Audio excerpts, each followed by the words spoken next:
Hello everyone, welcome back to our YouTube channel. तर आम्ही आता आलो आहोत रोहित आणि गिरीशच्या घरी. तर दरवर्षीप्रमाणे त्यांच्याकडे खूप छान छान डेकोरेशन असतं. यावर्षी पण डेकोरेशन तसंच आहे, व्हेरी व्हेरी इन्फॉर्मेटिव्ह. तर मी तुम्हाला दाखवते. गिरीश आपल्याला एक्सप्लेन करेलच की काय काय त्यांनी कुठल्या थॉटनी हे डेकोरेशन बनवलं आहे.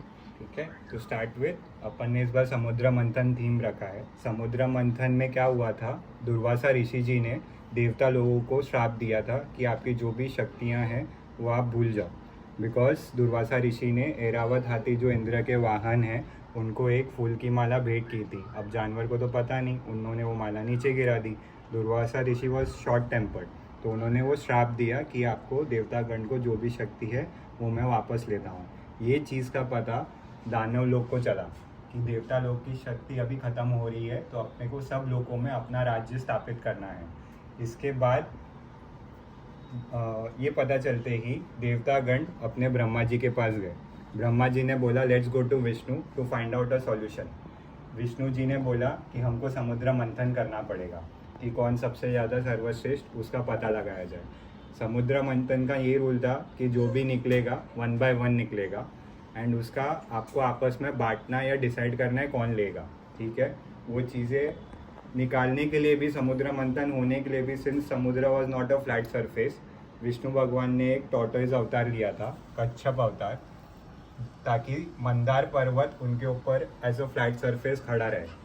बाद में as a tug of war साठी वासुकी नाग ने रस्सी का काम किया देवता और दानव के बीच में, सो दैट वो मंथन कंप्लीट हो सके. मूविंग फॉरवर्ड, 14 रत्न निकले थे समुद्र मंथन के वक्त, जिसमें से सबसे पहला हलाहल विष पॉइजन निकला था. उस पॉइजन को अब वॉर हुआ कि कौन ग्रहण करेगा, क्योंकि जब तक फर्स्ट आइटम कंप्लीट नहीं होगा दूसरा बाकी remaining 13 items will not flow from the मंथन. तो सबने शिव जी को याद किया. शिव जी ने वो पॉइजन पिया, वो विष को कंठ में रखा, इसके लिए वो नीलकंठ कहलाए. नीलकंठ के बाद ये ऐरावत हाथी, कामधेनु गाय, उच्चश्रवा घोड़ा, कस्तूरबा मणि, परिजात का पेड़, अप्सरा, Lakshmi ji, Varuni which is also known as शराब, मदिरा, चंद्रमा, पंचगन्य शंख, धनुष, Dhanvantari ji which is also known as medicinal and demigod, जिसके नाम पे अपन धनतेरस मनाते हैं. और एकदम लास्ट में आया था अमृत कलश. अमृत कलश का ये था कि जो ये पी लेगा उसका लाइफ अमर हो जाएगा.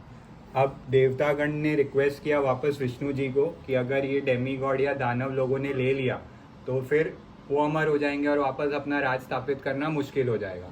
Vishnu ji at that moment immediately टूका Mohini अवतार. वो मोहिनी अवतार का रूप लेके उन्होंने रिझाया दानव लोग का माइंड डाइवर्ट किया. अमृत उन्होंने वर्षा की देवगण पे एंड पानी और मदिरा की वर्षा की उन्होंने दानवों पे, सो दैट उनको अमृत नहीं मिले. But in this scenario also एक दानव देव का रूप धारण करके देवतागण में छुप गया और उसने अमृत ग्रहण किया.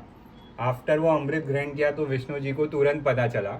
उन्होंने अपने सुदर्शन चक्र से उस डेमन का 50-50 आधा भाग कर दिया अपने सुदर्शन चक्र से. वो दानव का नाम अभी राहु और केतु भी टेल देम.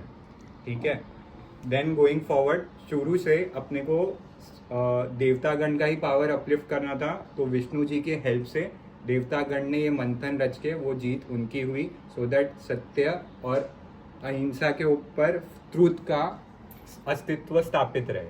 इसके लिए ये हुआ था. सो दिस इज अपना मंदार पर्वत, विष्णु जी कच्छप अवतार एंड वासुकी नाग जो अपने शिव जी के गले में रहते हैं. वाव, खूप अमेझिंग आहे, क्रिएटिव्ह आहे आणि सगळ्यांना आजकाल हे माहिती नसतं, त्यामुळे आपल्याला माहिती पण पडेल आणि पडलं आहे या डेकोरेशनमुळे की काय झालं होतं त्या टाईमला. Thank you Girish, thank you for watching. Ganpati Bappa Morya, मंगल मूर्ती मोरया.